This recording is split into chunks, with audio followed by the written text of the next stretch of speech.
The mess deck smelled like burnt coffee and industrial detergent, the kind of scent that clings to every forward operating base from Kandahar to Djibouti.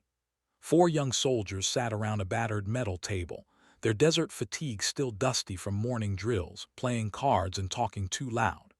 The woman who entered wore civilian clothes, faded jeans, a gray hoodie, boots that had seen better days. She was maybe 5'6", lean but not imposing, with dark hair pulled back in a simple ponytail. She moved to the coffee station without acknowledging anyone, poured herself a cup from the ancient percolator, and took the only empty seat in the cramped room, 2 tables away from the soldiers. One of them noticed her first. He was maybe 22, with a fresh high-end tight and the overconfidence of someone who just finished infantry school. He elbowed his buddy and said something under his breath. They all looked. The woman didn't. She sipped her coffee and stared at the wall, at nothing, the way people do when they're not really seeing what's in front of them. The soldier stood up, walked over, leaned against her table with a grin that was trying too hard. "Contractor?" he asked. She didn't answer immediately, just looked at him with pale green eyes that were calm, almost bored. "Something like that," she said. Her voice was quiet, flat, unremarkable. Soldier's friends were watching now, smirking. "You don't look like the usual contractor crowd," he continued. "What do you do? Admin, supply?" The woman tilted her head slightly, as if considering whether this conversation was worth her time. "I fly," she said. The soldiers exchanged glances. One of them laughed. "What, like drones?" Another chimed in, louder now. "Or maybe Chinooks, you a crew chief or something." The woman set down her coffee cup with a soft click. She still hadn't raised her voice. "No," she said. "Not drones, not Chinooks." There was a moment of silence. The first soldier leaned in closer, cocky, pushing. "So what then? Blackhawks, C-130s?" The woman's expression didn't change, but something in the air shifted. It was subtle, like the pressure drop before a storm. She reached into her hoodie pocket and pulled out a small rectangular patch, setting it on the table between them. Dark blue background, gold trident. The words were simple, direct, undeniable. The soldiers stared at it. None of them were smiling anymore. Her name was Lieutenant Commander Raina Cade, call sign Revenant. And 12 years ago, she'd done something in the mountains of Afghanistan that most people still didn't have clearance to know about. But these four soldiers were about to learn exactly who they'd just underestimated. And by the time this day was over, they'd understand why some ghosts don't stay buried. The patch sat on the table like a grenade with the pin pulled. The first soldier, his name tape read Morrison, straightened up slowly, his grin evaporating. His friends went quiet. One of them, a wiry kid with corporal stripes, leaned forward to get a better look, squinting as if the trident might rearrange itself into something less impossible. "That's a SEAL trident," he said, his voice uncertain, like he was asking permission to believe what he was seeing. Raina Cade didn't respond. She just picked up the patch, slid it back into her pocket, and returned to her coffee as if the entire interaction had been a mild inconvenience. Morrison's jaw tightened. He was caught between embarrassment and disbelief, his ego doing the mental math and coming up short. "Women can't be SEALs," he said, but there was no conviction in it, just the last gasp of someone clinging to an outdated script. Cade looked at him again, and this time there was something colder in her eyes, something that made Morrison take an involuntary half-step back. "You're right," she said evenly. "There weren't any when I went through. I was the first." She let that sink in for a beat, then added, "And I made it through Hell Week with a fractured rib and pneumonia. What about you?" The room had gone completely silent now. Even the hum of the refrigerator in the corner seemed to hold its breath. The corporal cleared his throat. "Ma'am, I didn't mean—" Cade raised a hand, cutting him off. "Relax. You didn't know." She stood, draining the last of her coffee and tossing the cup into the trash with casual precision. "But now you do." She moved toward the door, and for a moment it seemed like that would be the end of it, just another forgotten encounter in a forgotten corner of a war that never really ended. But Morrison, still bruised by his own mistake, couldn't let it go. "So what are you doing here?" he called after her. "If you're so badass, why are you slumming it on a fob in the middle of nowhere?" Cade stopped at the threshold, her back still to them. The question hung in the air, and for the first time since she'd walked in, something shifted in her posture. Not anger, not defensiveness, something heavier.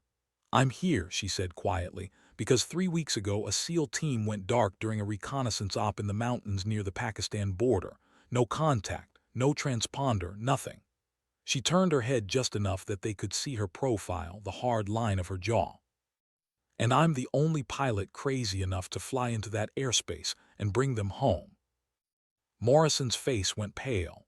The wiry corporal stood up, suddenly respectful, suddenly aware that they were in the presence of something far beyond their pay grade. "When do you leave?" he asked. Cade glanced at her watch. 1600, 2 hours. She looked at each of them in turn, her gaze lingering just long enough to make them uncomfortable. "You want to make up for being idiots. Meet me at Hangar 7 in 90 minutes. Bring your gear." And then she was gone, the door swinging shut behind her, leaving the four soldiers staring at each other in stunned silence. Hangar 7 sat at the far edge of the airfield, a rusted metal structure that looked like it had been forgotten by everyone except the mechanics who still worked there. The sun was brutal at 1430, turning the tarmac into a shimmering mirage, heat waves rising like ghosts.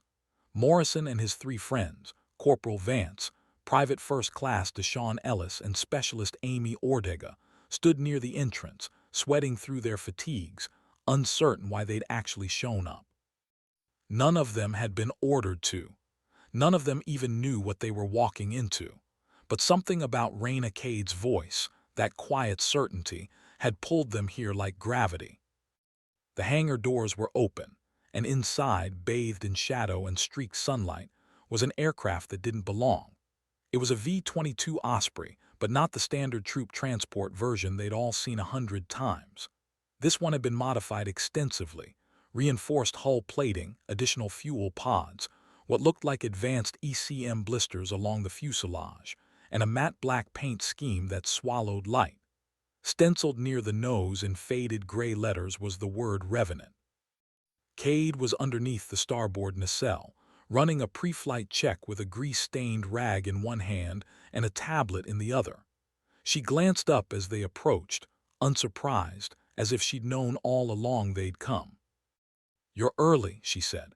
Morrison stepped forward, his earlier arrogance replaced by something closer to humility.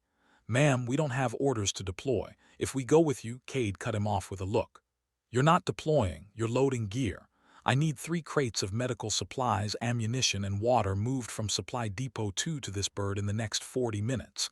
Can you handle that, or should I find someone else?" Ortega nodded immediately. "We can handle it, ma'am." Cade tossed her the tablet. "Manifests on there, everything's pre-approved. Go." They moved fast, grateful for clear instructions, grateful to be useful. While they worked, Cade continued her inspection, checking hydraulics, testing rotors, running her fingers along seams and rivets with the familiarity of someone who knew every inch of the machine. Ellis, hauling a crate of IV bags and trauma kits, paused to watch her. "Ma'am, if you don't mind me asking, how long have you been flying?" Cade didn't look up. 16 years. Started on Cobras, transitioned to Little Birds, then Ospreys. Did time with the 160th SOAR before I went through Bud S. She tapped a gauge, frowned, made a note. "When they found out I could do both, they made me do both." Vance, the wiry corporal, whistled low. "That's some resume." Cade almost smiled. "It's a curse. The more you can do, the more they ask you to do." She straightened, wiping her hands. "And eventually they ask you to do things nobody else will." Morrison returned with the last crate, setting it down with a grunt. "Like flying into hostile airspace to find a lost SEAL team." Cade met his eyes. "Exactly like that." The 4 soldiers finished loading the Osprey just as the sun began its slow descent toward the horizon, painting the sky in shades of burnt orange and deep purple. Cade ran a final systems check from the cockpit, her hands moving across controls with practiced efficiency. The engine cycled up with a low whine that built into a roar, the twin rotors beginning their slow rotation. Morrison, Vance, Ellis, and Ortega stood just outside the hangar, watching, none of them quite ready to leave. Cade climbed down from the cockpit and walked over, her expression unreadable. "Thank you," she said, and it wasn't perfunctory, it was genuine. Morrison shuffled his boots against the concrete. Ma'am, for what it's worth, we were out of line earlier. We didn't know. Cade shook her head. You didn't know because nobody talks about it. That's not your fault. She glanced back at the Osprey, its rotors now spinning faster, kicking up dust. But now you do know, and that matters. Ortega stepped forward, hesitant. Can I ask, why do they call you Revenant? Cade was quiet for a long moment, her gaze distant, focused on something none of them could see. 12 years ago, I was part of an operation in the Hindu Kush. We were extracting a team that had been pinned down for 36 hours. Intel said the LZ was cold. It wasn't. Her voice was calm, matter of fact, but there was weight behind every word. We took an RPG hit on approach, lost the tail rotor, crash-landed on a ridge 3 clicks from the target. My co-pilot didn't make it. Neither did the crew chief. Ellis swallowed hard. What did you do? Cade's eyes refocused on him. I walked, carried what I could, found the team, held the position until exfil arrived 18 hours later. She paused. When they pulled me out, I had 3 gunshot wounds, a broken collarbone, and stage 2 hypothermia. The medic said I should have been dead 6 hours earlier, so they started calling me Revenant because I came back. The silence that followed was heavy, reverent. Morrison found his voice first. And now you're going back into the mountains. Cade nodded. Yeah, because that's what revenants do. She turned to leave, then stopped, looking back over her shoulder. You four want some advice? They all nodded. Don't judge people by what they look like, judge them by what they've done. And if you don't know what they've done, keep your mouth shut and listen. She smiled then, just barely. You might learn something. With that, she climbed back into the cockpit, strapped in, and gave them a 2-fingered salute through the windscreen. The Osprey lifted off smoothly, rotors tilting forward as it transitioned to horizontal flight, disappearing into the darkening sky. The 4 soldiers watched until it was just a distant silhouette, a black shape against the fading light. Raina Cade flew alone, the way she preferred. The Osprey cut through the night sky at 8,000 feet, engines thrumming with a rhythm she'd long ago learned to read like a heartbeat. The cockpit was dark except for the soft glow of instruments, altitude, airspeed, fuel, navigation. She disabled the autopilot an hour ago, preferring the tactile connection of manual flight, her hands on the stick and throttle, feeling every shift in wind and turbulence. Below her, the terrain was a black void punctuated by occasional clusters of light marking villages and outposts. Ahead, the mountains rose like jagged teeth, their peaks dusted with snow even in summer. Her headset crackled with static, then a voice cut through. Revenant, this is Overwatch. You are approaching contested airspace. Recommend you climb to 12,000 and adjust heading to 045. The voice was professional, calm, but Cade could hear the underlying concern. She keyed her mic. Overwatch, Revenant. Negative on altitude change. I need to stay low to avoid radar. Proceeding on current heading. There was a pause. Revenant, we're showing multiple hostile radar signatures in your flight path. SAM sites are active.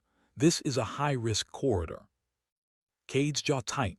Understood, but the team I'm looking for is on the ground in that corridor. If I climb, I lose their signal. I'm staying low. Another pause, longer this time, then a different voice, older with more authority. Revenant, this is Colonel Briggs. I'm authorizing your approach, but be advised, if you get shot down, we can't send a rescue op into that area. You'll be on your own. Cade exhaled slowly. Copy that, Colonel. Wouldn't be the first time. She clicked off the channel and adjusted her heading slightly, angling toward a narrow valley between 2 mountain ridges. The Osprey descended to 6,000 feet, then 5, hugging the terrain, using the natural contours for cover. The first warning came 15 minutes later. A sharp tone in her headset, the radar warning receiver lighting up. Someone had painted her. She banked hard left, dropping another 1,000 feet, the Osprey's belly nearly scraping the treetops. The tone stopped. She leveled out, breathing steady, adrenaline controlled.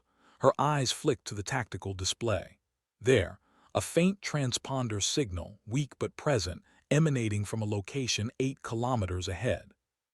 It was the emergency beacon she'd been hunting for, the one the missing SEAL team would have activated only as a last resort. Gotcha, she whispered to no one. She pushed the throttles forward, increasing speed, the Osprey shuddering slightly as it transitioned from cruise to full combat velocity.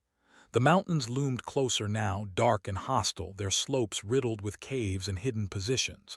Somewhere down there, 6 seals were waiting, waiting to be found, waiting to be brought home, and Reyna Cade had no intention of letting them down. Not again. Not ever. The valley narrowed as Cade descended further, the walls of rock closing in on either side like the jaws of some ancient predator. She'd switched off all external lights, flying by instruments and night vision, the green-tinted HUD overlay painting the world in ghostly detail. The transponder signal was stronger now, pulsing steadily on her screen, but it was coming from a location that made her stomach tighten, a steep ridgeline surrounded by open terrain, no cover, no easy approach. A kill box, basically. She keyed her mic, switching to the encrypted seal frequency. "Any station, this is Revenant. I am inbound on your position. If you can hear me, pop smoke or IR strobe." Static, then faint, almost lost in the noise. "Revenant, this is Viper 6. We read you weak." The voice was hoarse, strained, barely intelligible. Cade felt her pulse spike. "Viper 6, Revenant, hang tight. I'm 2 minutes out. What's your status?" More static. Then, 4 wounded, 2 critical, taking fire intermittently. "Can't hold much longer." Cade's mind raced. 4 wounded meant 2 were still mobile. 2 critical meant she had no time. She scanned the terrain ahead, looking for any kind of LZ, but the ridgeline was all exposed rock and scree. No flat ground, no margin for error. She'd have to hoverland, keep the rotors spinning, load fast, and get out before someone put an RPG through her fuselage. "Viper 6, I need you to mark your position with IR. I'm coming in hot." She didn't wait for confirmation. She angled the Osprey into a steep descent, the airframe groaning under the G-forces, altimeter unwinding fast, 4,000 feet, 3,002. The ridgeline appeared suddenly, a dark mass against the darker sky, and there, a flickering infrared strobe barely visible through her NVGs. She adjusted, lined up, started her approach. That's when the gunfire started. Tracer rounds arced up from the valley floor, bright streaks of red and green cutting through the night. Cade jinked right, then left, the Osprey responding sluggishly at low altitude. Her RWR screamed again, radar lock, this time sustained. Someone had a MANPADS down there, a shoulder-fired missile, and they were lining up a shot. She dumped chaff and flares, the countermeasures spitting out in a glittering cloud, and dove lower, using the terrain to break the lock. The missile launched anyway. She saw it, a bright plume of exhaust rising from the valley, corkscrewing toward her. Time slowed. She yanked the stick, rolling the Osprey into a hard bank, engines screaming, and the missile overshot, detonating 200 meters behind her in a burst of orange fire. Her hands were steady, her breathing was steady. She'd been here before. She leveled out, came back around, and this time she didn't hesitate.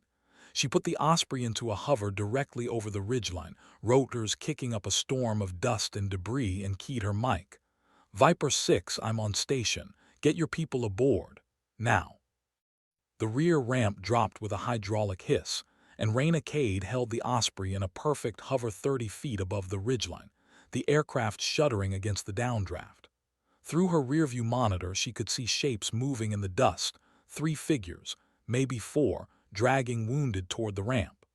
Tracer fire continued to snap past the fuselage, pinging off the armor plating, but she didn't flinch. She adjusted the throttle microscopically, keeping the birds stable, giving them the steadiest platform she could. Seconds stretched into hours. "Come on," she thought. "Move." The first SEAL appeared in the monitor, hauling a limp body over his shoulder, his face streaked with blood and dirt. He staggered up the ramp, collapsed inside, and immediately turned back to help the next man. Another SEAL, this one limping badly, dragged a third by his kit straps, both of them moving with the mechanical determination of men who'd long since burned through adrenaline and were running on pure will. Cade's jaw clenched. 4 wounded, 2 critical. She'd been told 6 men. Where were the other 2? Her question was answered a moment later when a 5th figure appeared, moving fast, weapon up, laying down suppressive fire into the valley below. He reached the ramp, turned, and waved frantically. "One more," he shouted over the rotor noise. One more inbound. Cade's eyes flicked to her fuel gauge. She had maybe 20 minutes of flight time left, and that was if she didn't take any more hits. 20 minutes to get these men out of the mountains, across the border, and back to friendly airspace. She keyed her mic. "You've got 30 seconds. After that, I'm gone." The SEAL on the ramp nodded, his face grim, and turned back to scan the ridgeline. And then out of the darkness, the sixth man appeared. He wasn't running. He was crawling, dragging himself forward with his arms, his legs useless, a trail of blood glistening behind him.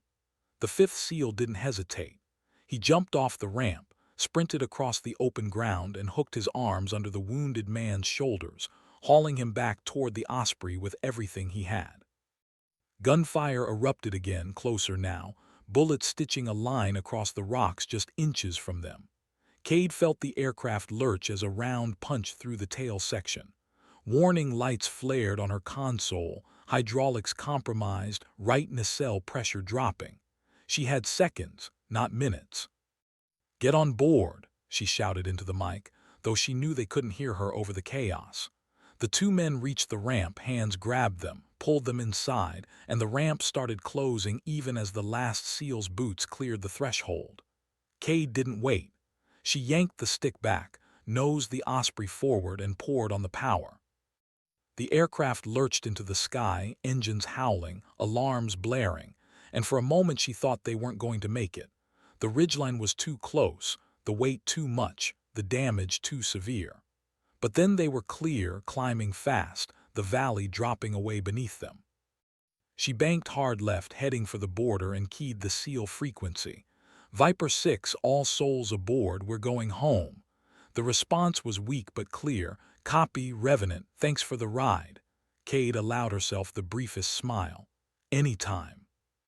The flight back was a nightmare of failing systems and constant course corrections. The right nacelle was losing pressure steadily, forcing Cade to compensate with the left, which put asymmetric strain on the rotors and made the Osprey handle like a drunken whale. She kept one eye on the hydraulics gauge, watching the red line creep closer to zero, and the other on the horizon, calculating distances, fuel burn, margins of error.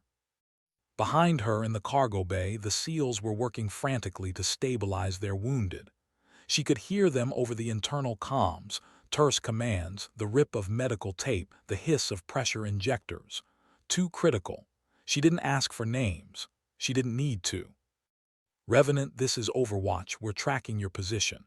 You are cleared for direct approach to FOB Sentinel priority landing. Medical is standing by." Cade keyed her mic.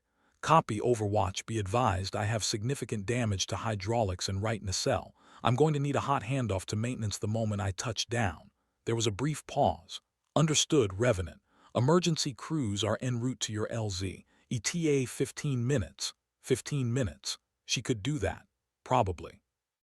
The Osprey shuddered as another warning light came on, this time the fuel system. She checked the readout.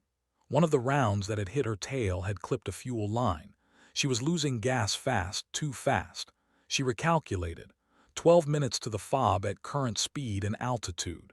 She had maybe 10 minutes of fuel left. She pushed the throttles forward, trading fuel for speed, gambling that she could make it before the engines flamed out. The Osprey's airspeed climbed, 140 knots, 150, 160. The airframe rattled and groaned, and she could feel the right nacelle threatening to tear itself apart, but she held it together through sheer force of will. "Revenant, Overwatch. We're showing your airspeed well above safety limits for damaged aircraft. Recommend you reduce speed." Cade's voice was tight, controlled. "Negative, Overwatch. I'm losing fuel faster than anticipated. If I slow down, I won't make it. I'm staying fast." Another pause. Then Colonel Briggs' voice came back on. "Your call, Revenant, but if that nacelle lets go, you're going into an uncontrolled spin." Cade exhaled slowly. "Then I guess I'd better not let it go." The lights of FOB Sentinel appeared on the horizon, a constellation of white and amber against the blackness. She'd never been so happy to see a military base in her life. She began her descent, carefully, incrementally, bleeding off speed while maintaining just enough power to keep the damaged nacelle from seizing. The ground crew was waiting, fire trucks, ambulances, a cluster of figures in reflective vests. She lined up on the LZ, cycled the rotors to vertical, and started the hover descent. The Osprey groaned, shook, and for one terrible moment the right nacelle made a sound like a dying animal. But then the wheels touched concrete and the engine spooled down and it was over. Cade's hands were shaking as she unbuckled her harness. She'd made it. They'd all made it. The moment the ramp dropped, the medical team swarmed aboard, moving with practiced urgency. Stretchers appeared, IV bags were hooked up, and the two critical SEALs were carried off within seconds. Cade climbed down from the cockpit, her legs unsteady, her body finally registering the adrenaline dump. A crew chief ran up, his face ashen as he took in the damage to the Osprey, the pockmarked hull, the shredded tail section, the nacelle that was now leaking hydraulic fluid onto the tarmac. "Ma'am, how the hell did you keep this thing in the air?" Cade just shook her head, too tired to explain. One of the SEALs, the one who'd been laying down suppressive fire, approached her. His face was caked with dirt and dried blood, his eyes red-rimmed from exhaustion, but he extended a hand. "Lieutenant Commander Cade," she nodded, "that's me." He gripped her hand firmly. "Chief Petty Officer Marcus Hale, Viper 6. I don't know how you found us and I don't know how you got us out, but you just saved 6 lives. Cade met his gaze. "That's the job, Chief." Hale shook his head. "No, ma'am. That's way beyond the job. That was," he trailed off, searching for the word. "That was legendary." Cade felt a flicker of something she hadn't felt in a long time, not pride exactly, but maybe validation. She glanced past Hale at the Osprey, at the damage, at the blood-streaked ramp. "How's your team?" Hale's expression darkened. "2 are in surgery. Doc says they'll make it, but it's going to be close. The others are banged up but stable." He paused. "We were pinned down for 3 days. No resupply, no air support, just waiting. We thought." He didn't finish the sentence, but he didn't need to. Cade knew what he'd thought. They all did. She put a hand on his shoulder. "You're home now. That's all that matters." Hale nodded, then stepped back and snapped a crisp salute. Cade returned it, and for a moment they just stood there, 2 warriors acknowledging a shared understanding that went beyond words. Then Hale turned and jogged back toward the medical tents, and Cade was alone again, standing on the tarmac under a sky that was just beginning to lighten with the first hints of dawn. Behind her she heard footsteps. She turned to find Morrison, Vance, Ellis, and Ortega approaching, all of them in full gear, their faces serious. Morrison spoke first. "Ma'am, we heard you were back. We wanted," he hesitated, then squared his shoulders. "We wanted to say thank you for letting us help and for teaching us something important." Cade raised an eyebrow. "Yeah, what's that?" Ortega answered. "That the best warriors don't always look like what we expect. And that respect is something you earn, not something you demand." Cade smiled, a real smile this time, tired but genuine. "You're learning, that's good, keep it up." The sun rose slowly over Fob Sentinel, painting the desert in shades of gold and amber. Reyna Cade sat alone in the mess deck, the same one where this had all started just 24 hours earlier, nursing a fresh cup of terrible coffee. Her body ached in 100 places, old injuries flaring up, new bruises making themselves known. But she was alive, and so were 6 SEALs who wouldn't have been if she'd stayed on the ground. That was enough. It had to be. The door opened and Colonel Briggs walked in. He was in his 50s, gray-haired, with the kind of weathered face that spoke of too many deployments and not enough sleep. He poured himself a cup of coffee and sat down across from her without asking permission. For a moment neither of them spoke. Then Briggs said, "That was one hell of a piece of flying, Commander." Cade shrugged. "I've had worse days." Briggs chuckled, a dry, humorless sound. "I read the after-action report from Viper 6. He says you flew into a hot LZ under fire, took a missile hit, and still managed to extract all 6 men with 0 additional casualties." He paused. "He also says you did it with a damaged nacelle and failing hydraulics." Cade sipped her coffee. "The bird held together, that's all that matters." Briggs leaned back, studying her. "You know, I've been doing this for 30 years and I've seen a lot of pilots. Good ones, great ones, and a few who were just flat-out insane. You're in that last category." Cade smiled faintly. "I'll take that as a compliment." Briggs nodded. "It is, because the insane ones are the ones who get the impossible jobs done." He set his cup down, his expression turning serious. I'm putting you in for a silver star, and don't argue with me about it. You earned it. Cade opened her mouth to protest, then closed it. She'd learned a long time ago that arguing with colonels was a waste of time. Thank you, sir, she said quietly. Briggs stood, tossed his empty cup into the trash, and headed for the door. But he stopped at the threshold, just like Cade had the day before, and looked back. You know, there's a reason they call you Revenant. It's not just because you came back from the dead. It's because you bring people back. You give them a second chance. He paused. That's rare. Don't ever lose that. And then he was gone, leaving Cade alone with her coffee and her thoughts. She sat there for a long time, watching the sunlight creep across the floor, thinking about ghosts and second chances and the weight of a call sign that had become more than just a name. Eventually she stood, tossed her cup, and walked out into the daylight. There was always another mission, another impossible job, another group of people who needed someone crazy enough to fly into the fire. And Raina Cade, Revenant, wasn't done yet. Not by a long shot. Word spread fast. By mid-morning, the story of the overnight extraction had made its way through Fob's Sentinel like wildfire. The details grew with each retelling. How Cade had dodged a missile, how she'd held the Osprey together with sheer willpower, how she'd landed in a kill box and walked away.